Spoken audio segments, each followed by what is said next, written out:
Señal directa. Estamos de regreso en Señal Informativa. Ya está con nosotros David Gómez Álvarez con su colaboración de esta semana. David, muy buenos días, adelante. Muy buenos días, Sonia Belén. Buenos días al auditorio, a Radio Universidad.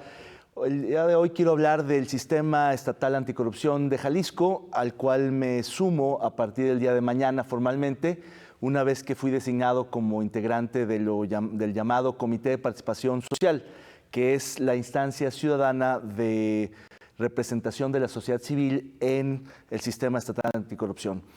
Y me toca llegar, Sonia Belén, en un momento, digámoslo así, complicado, una encrucijada en la que están metidos todos los sistemas anticorrupción del país. No solo el de Jalisco, no solo el del Estado, sino los de los 32 estados e incluso el sistema anticorrupción nacional. Y digo esto porque los sistemas están enfrentando desafíos monumentales. Están enfrentando la captura por parte de grupos de interés, de partidos políticos, en la integración de los sistemas, en los nombramientos, en las designaciones. Están enfrentando problemas de desempeño al momento de ejercer los recursos, de, digamos, constituir las distintas dependencias, instancias que conforman el sistema, dificultades para coordinarse, para comunicarse, y finalmente están enfrentando desafíos en cuanto a los resultados. Hay, la verdad hay que decirlo, pocos resultados a todos los niveles, en los 33 sistemas anticorrupción del país hay pocos resultados. Lo decía con unos colegas con quienes discutía que la mayor parte de los resultados en el combate a la corrupción de este país hoy los están dando la Unidad de Inteligencia Financiera del Gobierno Federal, e incluso medios de comunicación como el portal Animal Político e incluso organizaciones de la sociedad civil como Mexicanos contra la Corrupción y la Impunidad. Los sistemas como tales no han dado muchos resultados. Como parte de los sistemas anticorrupción están las fiscalías especializadas, que también han dado pocos resultados, aunque empiezan a moverse. En el caso de Jalisco ya tiene varias carpetas de investigación, incluso está anunciado que el día de hoy comparece el exsecretario de Salud a dar cuenta de sus acciones y por una investigación que está siendo promovida por la propia Fiscalía, así que ya veremos este tipo de resultados, pero el hecho es que en la percepción, en la opinión pública, existe una, digamos, idea de que estos sistemas de combate a la corrupción no han funcionado como han querido. Y aquí hay que decirlo con toda claridad.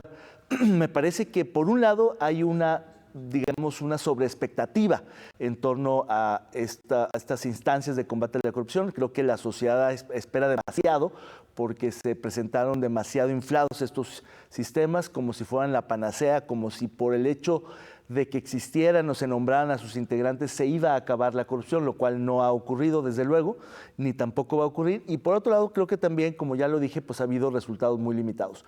Creo que hay que ser muy autocríticos aquí y a mí siempre me ha parecido importante tener la posibilidad de escuchar a, digamos, voces independientes, críticas como el Observatorio Permanente, el Observatorio Ciudadano Permanente, el Sistema Estatal Anticorrupción, que no es sino una coalición de ciudadanos que han estado acompañando este proceso desde el principio y que han formulado una serie de preguntas importantes y nos han citado el próximo martes a responder esas preguntas, a discutir un poco la situación del sistema y a dar la cara frente a la ciudadanía en torno a estas, digamos, cuestionamientos que hacen con toda legitimidad de derecho. Así que bueno, creo que este tipo de ejercicios ayudan a acercar a las partes al sistema con la sociedad civil, que por cierto es su principal aliado, y en ese sentido me parece que Jalisco sí está en mejores condiciones que otros estados de la República, lo cual no significa, sin embargo, que esté bien o que simplemente por el hecho de que ya esté integrado el sistema, esté funcionando el sistema. Creo que ahí a veces se confunde el todo con las partes, como si el hecho de que estuvieran los engranajes ahí, la maquinaria estuviera funcionando. No, no es así. Hay instituciones nuevas, hay instituciones mejoradas, hay instituciones reformadas, pero no necesariamente hay instituciones que estén coordinadas y funcionando como sistema con otras instituciones. Para decirlo en resumen, Sonia Belén, me parece que pues estamos en una encrucijada porque los escándalos de corrupción están ahí, existe impunidad en muchos de ellos, hay una frustración ciudadana en torno a eso y hay un descontento social, me parece muy amplio en el país y en Jalisco también, en torno a estos casos que son muy indignantes, muy ofensivos y sobre los cuales se tiene que hacer de alguna manera justicia. Hasta aquí mi comentario. Bueno, David, pero esta expectativa que se generó, por supuesto que está bien fundada. Uno de los principales problemas que enfrenta nuestro país, y bueno, ahora con esta crisis que estamos viviendo en América Latina, vemos que en toda América Latina, es sin duda la corrupción. ¿Por qué? Pues porque son países que no dejan de generar riqueza, que no dejan de tener movimiento económico y que sin embargo siguen siendo fábricas de pobres y siguen generando condiciones adversas justamente debido a corrupción que permite estas posibilidades. Entonces, cuando se habla o cuando se empieza a diseñar todo este entramado del sistema anticorrupción con muchos candados, el tema de la participación ciudadana que se consideró iba a ser la clave justamente para vigilar al poder público y que sigamos todavía atorados en el arranque, pues es un poco contradictorio a estas alturas, ¿no? Claro, yo creo que la contrahechura de los países latinoamericanos que ahora vemos que está crujiendo con protestas, descontento social, manifestaciones, marchas, paros, es justamente la expresión de una rabia colectiva en torno a muchos temas, pero como bien lo dices, entre ellos el de la corrupción es importantísimo, está al centro del debate. De hecho, si hay un tema que ha cruzado la región y que ha salpicado a todos los gobiernos fue el de Odebrecht, la empresa brasileña que se dedicó, la petrolera gigante que se dedicó a corromper a muchos gobiernos y que provocó incluso la caída de muchos presidentes, el encarcelamiento de algunos otros exfuncionarios, pero que en México prácticamente no tuvo efectos. Aquí nadie ha sido procesado hasta ahora por ese tema, por el de Odebrecht, salvo que Lozoya, el exdirector de Pemex, ha sido señalado. Pero tiene razón, frente a ese tipo de casos impunes, escandalosos, indignantes, cuando los sistemas no funcionan, no pueden ir por ellos, no los pueden castigar, pues sí queda la sensación de inoperancia, de irrelevancia, de inutilidad, que es precisamente para mí en la encrucijada que se encuentran los sistemas anticorrupción de este país, que si no se consolidan y no dan resultados, si no cambian la manera de hacer las cosas y no influyen en la opinión pública, pues van a pasar a la irrelevancia política, al desdibujamiento burocrático y van a quedar como, digámoslo así, otros cuerpos burocráticos más que estarían ahí simplemente para avalar y legitimar un sistema en su conjunto.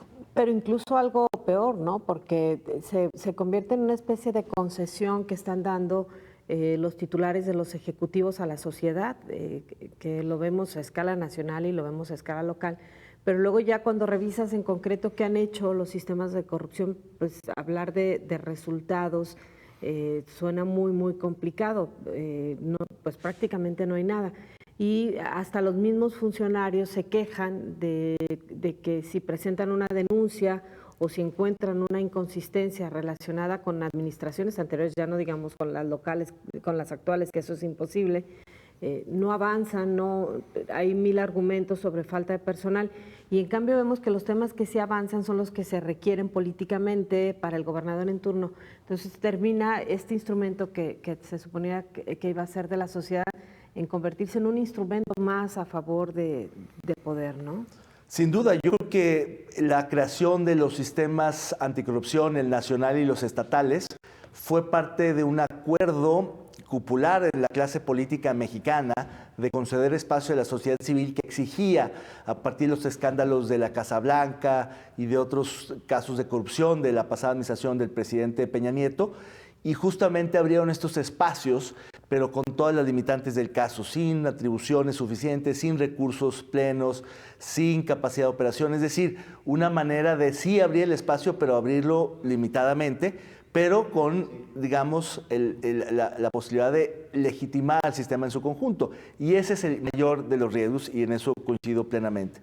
que la clase política, por supuesto, se incomoda con ese tipo de sistemas, los acota, por tanto, pero los necesita también porque son parte de la legitimación del sistema en su conjunto, y ahí hay que ver que no estemos haciéndole el caldo gordo a los peces gordos, que no son los que se están atrapando, sino a algunos menores que tampoco tienen mayor relevancia, y habrá que ver. No digo con esto necesariamente que los resultados tengan que medirse por exfuncionarios o funcionarios encarcelados.